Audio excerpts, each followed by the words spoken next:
বাড়ির ভেতরে তখন এক চাপা উত্তেজনা, সকলের মুখেই চিন্তার আর রাগের ছাপ। দীপার শাশুড়ি উর্মিকে তীব্রভাবে বকাবকি করছেন। শাশুড়ি রাগান্বিত স্বরে, তুই তো বড় হয়েছিস, তোকে আর আলাদা করে কিচ্ছু বলার নেই আমার, তোর কোনোদিনও বুদ্ধি হবে না বল। দীপা থামানোর চেষ্টা করে, এই তুমি থামো তো। শাশুড়ি আঙুল উঁচিয়ে, একদমই কথা বলবি না, শেষবারের মতো বলছি। এই উত্তপ্ত বাক্য বিনিময়ের মাঝে উর্মি আর সূর্য স্থির। অন্যদিকে উর্মি সোজা এগিয়ে যায় তার বাবার দিকে। উর্মি অভিমানের সুরে, বাবা, বাবা, ও আমাদেরকে শাসাচ্ছে, আমাদের বাড়িতে এসে আমাদেরই শাসাচ্ছে, ওর এত বড় সাহস। আপনি কিছু বলছেন না কেন? চুপ করে কেন আছেন? উর্মির কথায় তার বাবা এবার উঠে দাঁড়ান, সোজা এগিয়ে যান দীপার দিকে। বাবা, দীপা, দীপা দৃঢ়ভাবে, বেশ, তাহলে আপনিই বলুন লাবণ্য কোথায়? বাবা, ও বোর্ডিংয়ে আছে। উর্মির বোন চিৎকার করে, না, ও ওখানে নেই, আমি আর মা গিয়েছিলাম সেখানে। দীপা, তাহলে লাবণ্য কোথায় বাবা? গোটা পরিবারে তখন সন্দেহের কালো মেঘ। লাবণ্যকে নিয়ে দুশ্চিন্তায় সবাই ছটফট করতে থাকে। শাশুড়ি কান্না ভেজা গলায়, বাবা, উর্মিকে জিজ্ঞেস করুন লাবণ্য কোথায়। আপনি বাড়িতে থাকা সত্ত্বেও ও কি করে লাবণ্যকে নিয়ে চলে যায়? বাবা, আমার মন বলছে লাবণ্য ঠিক নেই, ও ঠিক নেই বাবা। জয় উর্মির দিকে তাকিয়ে, লাবণ্য কোথায় উর্মি? উর্মি বিরক্ত হয়ে, তোমার খুব গায়ে লাগছে না? জয় রেগে গিয়ে, হ্যাঁ গায়ে লাগছে। কোথায় রেখে এসেছিস ওকে? বৌদিদি বলল তুমি যে বোর্ডিং স্কুলে রেখে এসেছো, ওখানে বৌদিদি গিয়েছিল, ওকে খুঁজে পায়নি। কোথায় রেখেছ উর্মি? লাবণ্য কোথায় আছে বলো? ওখানেই আছে। দীপার শাশুড়ি, না, নেই, আমি নিজে গিয়ে দেখে এসেছি। কুন্তলা অবাক হয়ে, কি অদ্ভুত ব্যাপার, উর্মি তো বলছে ওখানেই আছে। উর্মির বোন কুন্তলাকে শাসিয়ে, দেখুন, আমার মায়ের কিন্তু মাথা ঠিক নেই, তাই চড় থাপ্পড় না খেতে চাইলে প্লিজ চুপ করে থাকুন, আর একটা কথাও বলবেন না আপনি। কুন্তলা দীপাকে, আমি কিন্তু কোনোভাবে হার মানব না দীপা, আমি সত্যি কথাটা বলতেই থাকব। দীপা নিজেকে আর সামলাতে পারে না, জোরে কুন্তলার গালে এক চড় মারে। জয় উর্মিকে, চুপ করে কেন আছো? লাবণ্য কোথায় বলো? উর্মি, প্রমাণ চাই তো তোমার? হ্যাঁ, প্রমাণ চাই আমার। উর্মি, আমি এক্ষুনি প্রমাণ দিচ্ছি। উর্মি ফোন বের করে কাউকে ডায়াল করে। ফোনের ওপারে ভয়ে জবুথবু হয়ে বসে আছে ছোট্ট লাবণ্য। তার সামনেই দাঁড়িয়ে আছে বোর্ডিংয়ের এক মহিলা। বোর্ডিংয়ের মহিলা কঠোরভাবে, তোমার বাড়ি থেকে ফোন এসেছে, বাড়াবাড়ি করো না, যা বলেছি মনে আছে তো? ধরো ফোনটা। লাবণ্য ভীত স্বরে, হ্যালো উর্মি, হ্যালো লাবণ্য। জয়, এই দাঁড়াও দাঁড়াও, ফোনটা স্পিকারে দাও, তোমাকে আমরা কেউ বিশ্বাস করি না, স্পিকারে দাও ফোন। উর্মি স্পিকারে দিয়ে, হ্যালো লাবণ্য, তুমি কোথায়? লাবণ্য ভীত স্বরে, আমি বোর্ডিংয়ে আছি। বাবা, দিদি ভাই, আমি দাদু ভাই বলছি। পাগা বুড়ি, তুমি ভালো আছো? তুমি ঠিক আছো তো? হ্যাঁ, আমি খুব ভালো আছি। শাশুড়ি কান্না ভেজা গলায়, হ্যালো পাকা বুড়ি, আমি ভালো মা বলছি, আমি তোমার সাথে দেখা করতে গিয়েছিলাম। তুমি বলো তো, তুমি কোথায় আছো? আমাকে সত্যি কথা বলো, তুমি আমার কাছ থেকে কিচ্ছু লুকাবে না, আমি তোমাকে নিয়ে আসতে চাই, বলো। লাবণ্যর চোখের সামনে ভেসে ওঠে সেই মহিলার ভয় দেখানো মুখ আর তার হুমকি। বোর্ডিংয়ের মহিলা ফ্ল্যাশব্যাক, আমার কথা না শুনলে কিন্তু তোমাকে একা একা একটা ঘরে রেখে দেওয়া হবে। লাবণ্য কেঁদে, না, তুমি আমার কাছে এসো না, আমি এখানেই ভালো আছি, এখানেই থাকবো, তুমি এখানে এসো না, আমার তোমার সাথে কোনো সম্পর্ক নেই, আমাকে তোমরা বিরক্ত করো না, আমি এখানে মন দিয়ে পড়াশোনা করতে এসেছি। ফোনটা কেটে যায়। লাবণ্যর কথায় সবাই স্তব্ধ। দীপার চোখের জল বাঁধ মানে না।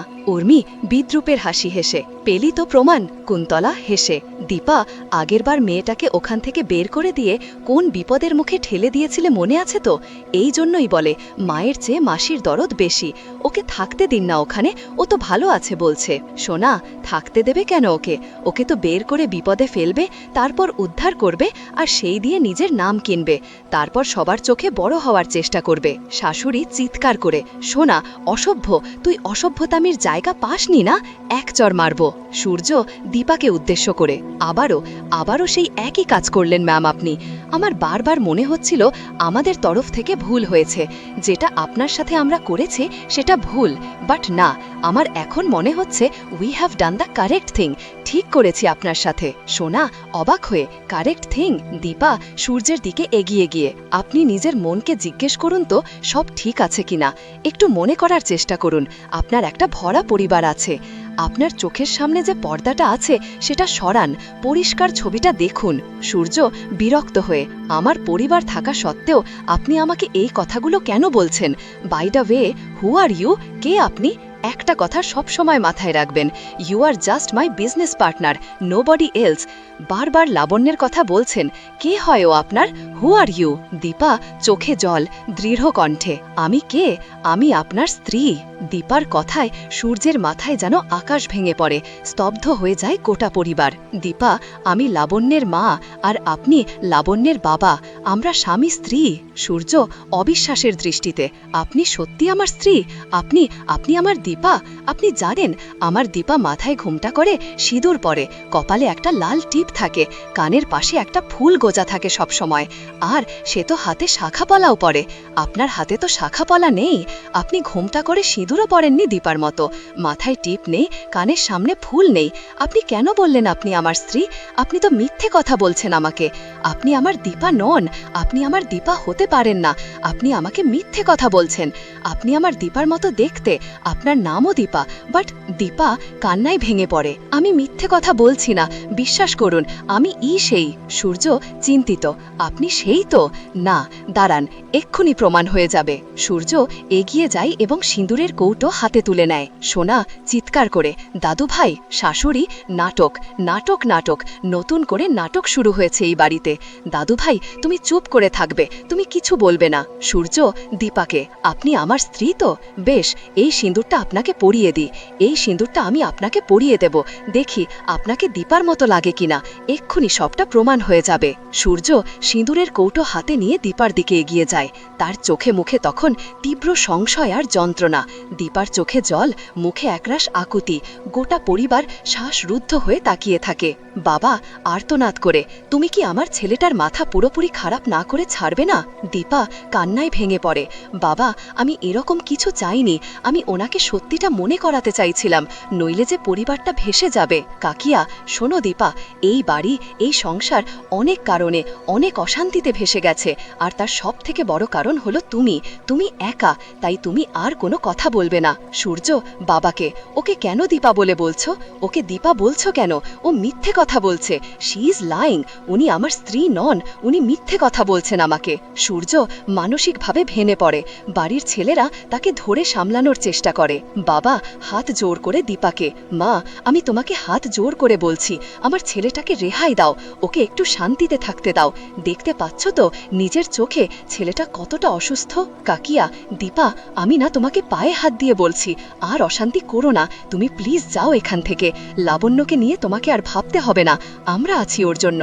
তুমি তোমার জীবনটা বাঁচো না, আর অশান্তি না করে প্লিজ যাও, আমাদের মুক্তি দাও। দীপা কাকিয়াকে, কাকিয়া, আপনারা আমাকে ভুল বুঝছেন, ভুল করছি। ওই কুন্তলাকে একদম বিশ্বাস করবেন না, ওই পরিবারটাকে শেষ করে দেবে, সবকিছু শেষ করে দেবে। কাকিয়া, তুমি একদম কুন্তলাকে নিয়ে একটা কথাও বলবে না, ওর কষ্টটা বোঝো, উনি একজন সন্তানহারা মা। পরিবারের ভেতরে তখন বইছে এক বিধ্বংস ঝড়। একরাশ অভিযোগ, অবিশ্বাস আর যন্ত্রণায় জর্জরিত চারপাশ। উর্মি তীব্র ঘৃণায় আঙুল তোলে দীপার দিকে। উর্মি ক্রোধে, উনি এই পরিবারের বন্ধু, ওনার ছেলেকে তুমি খুন করেছ। উর্মির এই ভয়ঙ্কর অভিযোগে সবাই স্তব্ধ হয়ে যায়। দীপা যেন নিজের কানকেও বিশ্বাস করতে পারে না। অন্যদিকে সোফায় বিধ্বস্ত অবস্থায় বসে আছে সূর্য। তার পৃথিবীটা যেন এক মুহূর্তে ভেঙে চুরমার হয়ে গেছে। সূর্য হতাশায়, সব শেষ হয়ে গেছে আমার সব শেষ। জয় সান্ত্বনা দিয়ে, কিচ্ছু শেষ হয়নি, তুই একটু মাথা ঠান্ডা করে রেস্ট নে না দাদাই, একটু রেস্ট কর, সব ঠিক হয়ে যাবে। কিন্তু উর্মির রাগ কমার নয়, সে দীপার দিকে তাকিয়ে তার যন্ত্রণাকে আরও বাড়িয়ে দেয়। উর্মি বিদ্রূপের সুরে, দেখো দেখো, ভালো করে দেখো, এটাই চেয়েছিলে তো তুমি, কি করলে সেটা দেখো। দীপা আতঙ্কে, না না, আমি এটা চাইনি। দীপা আর সহ্য করতে না পেরে ছুটে ঘর থেকে বেরিয়ে যায়। তার অসহায় কান্না আর আর্তনাদ গোটা বাড়িময় ছড়িয়ে পড়ে। সোনা, মা দাঁড়াও মা। দীপা ছুটে চলে আসে মায়ের মন্দিরে। প্রতিমার সামনে মাটিতে বসে পড়ে সে, তার দু চোখ বেয়ে ঝরছে অসহায়ত্বের অশ্রু। আজ তার সব অবলম্বন যেন শেষ হয়ে গেছে। দীপা কান্না ভেজা গলায়, আর কত, আর কত সহ্য করব মা? আমার জীবনে যদি এতটুকু শান্তি না থাকে তাহলে তুমি আমাকে রেখে দিও না, আমাকে তুলে নাও। এই জীবনে যদি আমি এতটুকু কারোর কাজে না আসতে পারি তাহলে আমার এই জীবনের কি মানে? হঠাৎ পিছন থেকে এক পরিচিত স্নেহের ডাক ভেসে আসে। পুরোহিত জেঠু। দীপা। দীপা চমকে পিছনে তাকায়। তার বহুদিনের পরিচিত পুরোহিত জেঠু দাঁড়িয়ে আছেন। পুরোহিত জেঠু স্নেহের সাথে। পুরোহিত জেঠু, কতদিন পর তোকে দেখলাম মা। বয়স তোর ওপর ছাপ ফেলতে পারেনি, কিন্তু তোর সেই মন ভোলানো হাসি, সেই হাসি কোথায় মা? তোর মন এত উচাটন হয়ে রয়েছে কেন? কি হয়েছে মা, বল আমাকে। দীপা কান্নায় ভেঙে পড়ে। লড়তে লড়তে আমার দেওয়ালের পিঠ ঠেকে গেছে পুরোহিত জেঠু। আমি আর পারছি না, সব ধৈর্যের বাঁধ ভেঙে গেছে আমার। পুরোহিত জেঠু জোরে হেসে ওঠেন, হা হা হা। দীপা অবাক হয়ে, পুরোহিত জেঠু তুমি হাসছ? পুরোহিত জেঠু গম্ভীর হয়ে, হ্যাঁ, তোর মুখে এই কথা? এত কিছুর পরেও এখনো তোর মন ভয়ে কাঁপে? জীবনে তো কম ঝড়ঝাপটা সামলাসনি মা, তারপরেও এই দুর্বলতা তোর মানায় না মা। দীপা হতাশায়, ভেঙে পড়ব না তো কি করব পুরোহিত জেঠু? আমি আমার জীবন দিয়ে কি করতে পারছি বলতো? একটা বাচ্চা মেয়ে নির্বাসনে রয়েছে, আর ডাক্তারবাবু ওনার কোনো জ্ঞান নেই। আমার পুরো পরিবারটা আমার চোখের সামনে ভেঙে যাচ্ছে। আমি কি করে সহ্য করব বলো এত কিছুর পরে? আমি আর পারছি না। পুরোহিত জেঠু, কিন্তু তোর পরিবারের জন্য লড়াই তো তুই একাই করছো তো। তাতে কোনো লাভ হয়নি পুরোহিত জেঠু। আজ নিজেকে হেরে যাওয়া একজন বলেই মনে হচ্ছে শুধু। হেরে যারা মুখ থুবড়ে পড়ে, তুই তো তাদের দলে নোস দীপা। তুই পড়েছিস, ভেঙে টুকরো হয়ে গেছিস, আবার নিজেই নিজেকে জোড়া লাগিয়ে উঠে দাঁড়িয়েছিস। তুই শক্ত হমা, এভাবে ভেঙে পড়লে চলবে না। আমার জগৎজননী মাকে দেখো, তিনিও লড়াই করার জন্য কালীর রূপ ধারণ করেছিলেন। আর তুই কি করছো? তুই কষ্ট পাচ্ছ, তুই পালাতে চাইলে সব ছেড়ে চলে যেতেই পারিস, কিন্তু মা জগৎজননীকে দেখো, তিনি কিন্তু তার স্বামীকে ছেড়ে যাননি, তিনি তার স্বামীর সাথেই রয়েছেন। দীপা দৃঢ় সংকল্প নিয়ে, আমিও ছেড়ে যেতে চাই না পুরোহিত জেঠু, আমিও আমার স্বামী সন্তানকে ভালোই রাখতে চাই। তাহলে তাহলে এই কালীরূপেই হোক কিংবা দুর্গারূপেই হোক, তোকে লড়াই করতে হবে দীপা, লড়তে তোকে হবেই। পুরোহিত জেঠুর কথায় দীপার চোখে ফুটে ওঠে এক নতুন প্রত্যয়ের আলো। হাড়ের গ্লানি মুছে ফেলে সে, যেন এক নতুন শক্তিতে বলিয়ান হয়ে ওঠে। সে মন্দিরের ঘণ্টা বাজিয়ে মায়ের কাছে শপথ নেয়। দীপা দৃঢ় কণ্ঠে, আমি লড়ব মা, এবার সবাই দেখবে এই দীপা সেনগুপ্ত ভালোর ভালো আর খারাপের কতটা খারাপ হতে পারে। বাড়ির ভেতরে তখন অন্য এক নাটক চলছে। সোনা কিছুতেই মিশকাকে মা বলে মানতে পারছে না। সোনা চিৎকার করে, আমি ওই মহিলাকে কিছুতেই মা বলে মানব না, কিছুতেই না। উর্মি সোনাকে সমর্থন করে, হ্যাঁ ঠিকই তো, ওর মেয়ে হলো রূপা, তুই তো আমাদের মেয়ে, তোর বাবা তোকে মানুষ করেছে, আমরা তোকে মানুষ করেছি, তুই আমাদের সোনা। সূর্যের বাবা, আচ্ছা, ওই মহিলা বারবার আমাদের বাড়িতে আসে আর এসে খালি দাবি করেন আমি ওনার স্বামী, উনি আমার স্ত্রী। কেন করেন এটা? ওর ডকুমেন্টস খোঁজার চেষ্টা করলাম আমার দীপার সাথে, কিন্তু আমি তো কোনো হদিশই খুঁজে পেলাম না। সোনা কান্না করে, দেখো আমার বাবাকে দেখো, কোথায় এই সময় আমাকে সামলাবে তা না, উনি নিজের দুঃখে মত্ত হয়ে আছে, বাইরের দুনিয়া তো ওনার চোখেই পড়ে না। জয় উর্মিকে উদ্দেশ্য করে, তুমি কোন সাহসে আমাকে সন্দেহ করলে বলো তো, যে আমি লাবণ্যর কোনো ক্ষতি করতে পারি? উর্মি চিৎকার করে, চিৎকার কেন করছো? তোমাকে না সন্দেহ করার কারণ আছে বলেই সন্দেহ করেছি, খুব একটা ধোয়া তুলসী পাতা তো তুমি নও, তাই না? সূর্যের বাবা ধমক দিয়ে, তোমরা একটু থামবে? কি করছো কি তোমরা? নিজেদের মধ্যে ঝগড়া করে আর জটিলতা বাড়িও না। সোনা ক্ষোভের সাথে, এই সব কিছু হয়েছে দীপা সেনগুপ্তের জন্য, আজকে উনি না এলে এগুলো কিচ্ছু হতো না। উর্মি অবাক হয়ে, তুমি নাকি আমাকে সন্দেহ করছো? রিয়েলি?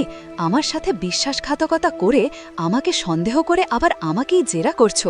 এত বড় বুকের পাটা তোমার? জয় চিৎকার করে, উর্মি।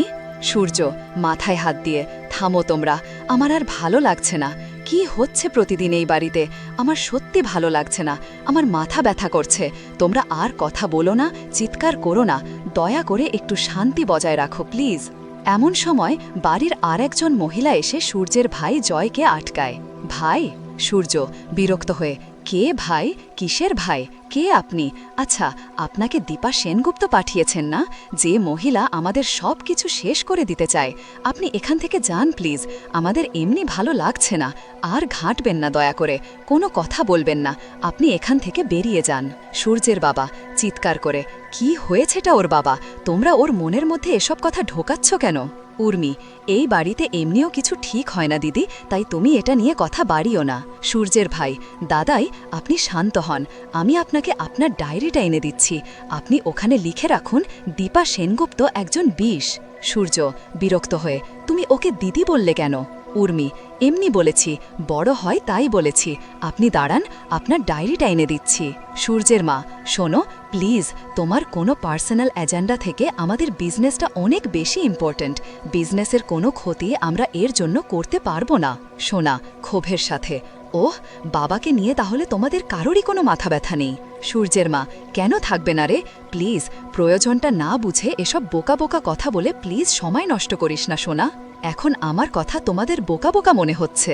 সূর্যের মা, আমরা এতজন বড়রা মিলে তোকে তো এই কথাটাই বলছি, প্লিজ এতটা রিজিড হোস না সোনা। সোনা জেদের সুরে, বেশ, বাবা গেলে আমিও যাব। আমি শিওর ওই দীপা সেনগুপ্ত কোনো একটা গণ্ডগোল পাকিয়েছে, নইলে এরকম হঠাৎ করে বোর্ড মেম্বার্সরা কেন মিটিং ডাকবে?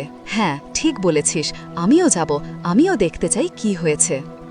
ওই কি বলতো, একটা গুরুত্বপূর্ণ কাজ, সেটা তুই বুঝতে পারছিস না? ওই একই ঘোট পাকিয়ে যাচ্ছ তুই এখানে। দাদাই যদি গিয়ে এই ডিলটা আমাদের সেফ না রাখে, আমাদের সেনগুপ্ত পরিবারকে কে দেখবে? তুমি দেখবে বলো?